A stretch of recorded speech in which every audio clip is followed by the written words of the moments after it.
Vanilla is everywhere.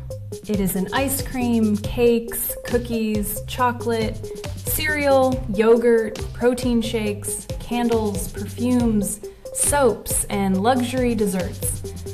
But most people have no idea where vanilla actually comes from, because real vanilla does not come from a bean. It comes from an orchid, a delicate tropical flower that must go through one of the most labor-intensive journeys in the food world before it becomes the flavor we all recognize. This is the hidden journey of vanilla, the flower that changed dessert forever.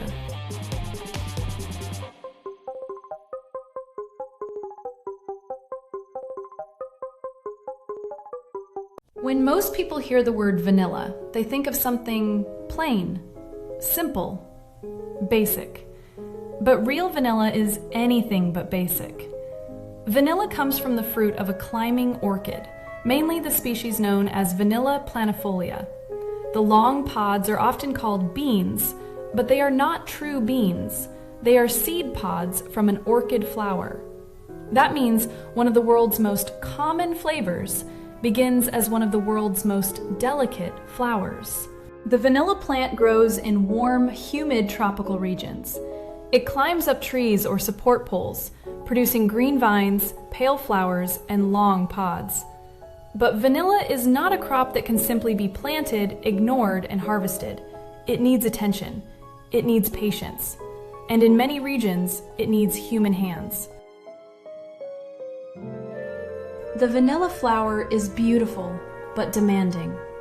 In many vanilla-growing regions, each flower must be pollinated by hand. The flower opens for only a short time. If it is not pollinated in that window, it wilts, and no vanilla pod forms. This means farmers must walk through the vines carefully, looking for flowers ready to pollinate. One flower, one hand movement, one possible vanilla pod.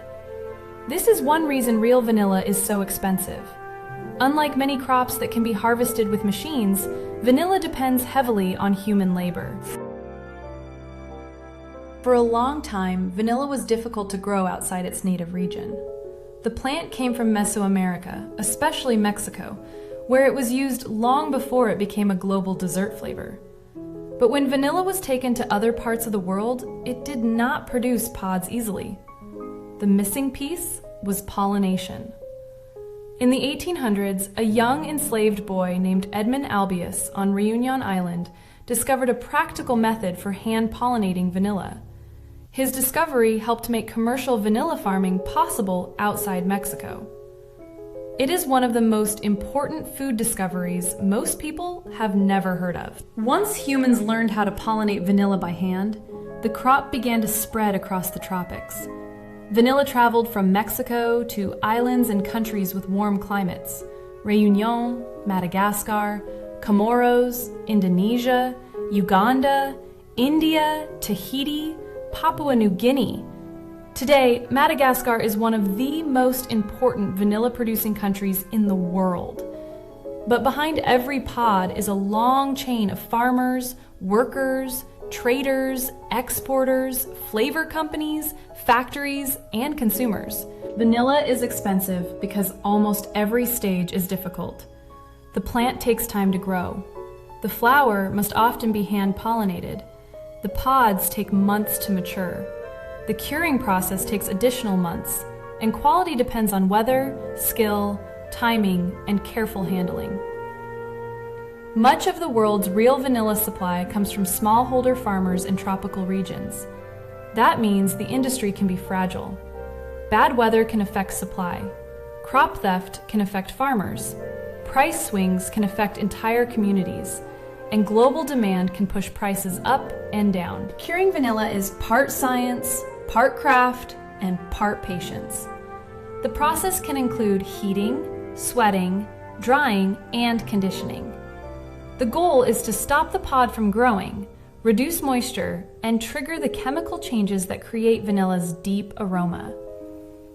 During curing, green pods turn brown, then dark brown, then almost black. They shrink, they soften, they develop an oily surface, and inside, tiny black seeds become surrounded by rich aromatic compounds. Here's something most people do not know. Fresh vanilla pods do not smell like the vanilla we know.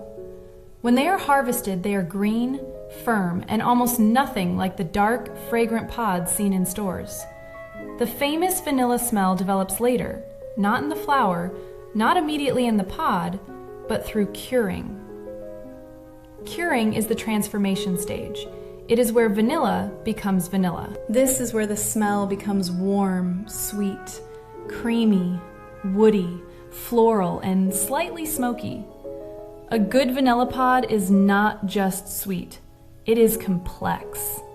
That complexity is why chefs, bakers, ice cream makers, chocolate companies, and perfume makers value real vanilla so much. The curing stage can take months. By the end, vanilla has changed completely. It has become one of the most valuable spices in the world. Behind the price of vanilla is a human story. Many vanilla farmers work on small farms. They depend on a crop that requires months of care before it brings income. Every pod represents time, labor, risk, and patience. When a bottle of real vanilla extract reaches a supermarket shelf, most of that work is invisible. But without those farmers, the flavor would not exist. Because real vanilla is so expensive, the world created another solution: vanillin.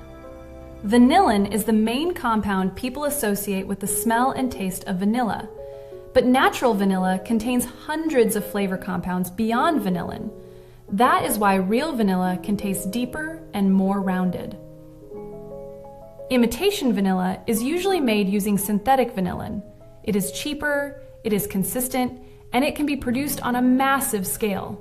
That is why many cookies, cakes, candies, cereals, and ice creams contain vanilla flavor rather than much real vanilla. Vanilla is not just used in desserts. It is used across the modern food industry. Ice cream, chocolate, yogurt, protein shakes, cereal, bakery products, soft drinks, candy, coffee drinks, and flavored snacks. Vanilla gives food a sense of warmth, comfort, sweetness, and familiarity. Even when we do not notice it, vanilla is often there in the background. It rounds out flavors, it softens bitterness, it makes products feel richer, and it makes simple foods feel comforting. By the time vanilla reaches your kitchen, most of its journey has disappeared. You do not see the orchid. You do not see the farmer waking early to check the flowers. You do not see the hand-pollination. You do not see the months of waiting. You do not see the curing racks. You do not see the exporters, flavor companies, shipping containers, or factory lines. You only see a small bottle, a pod, a spoonful, a smell that feels familiar. But inside that smell is one of the most complicated journeys in food. Vanilla is the flavor people call plain, but real vanilla is rare, fragile, labor-intensive, global, and deeply complex.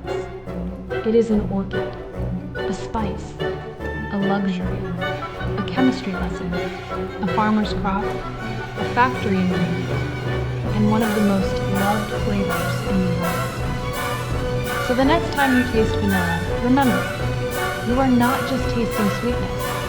You are tasting months of patience, generations of knowledge, and the hidden journey of a flower that changed dessert forever. This is the world of food. Every flavor has a story.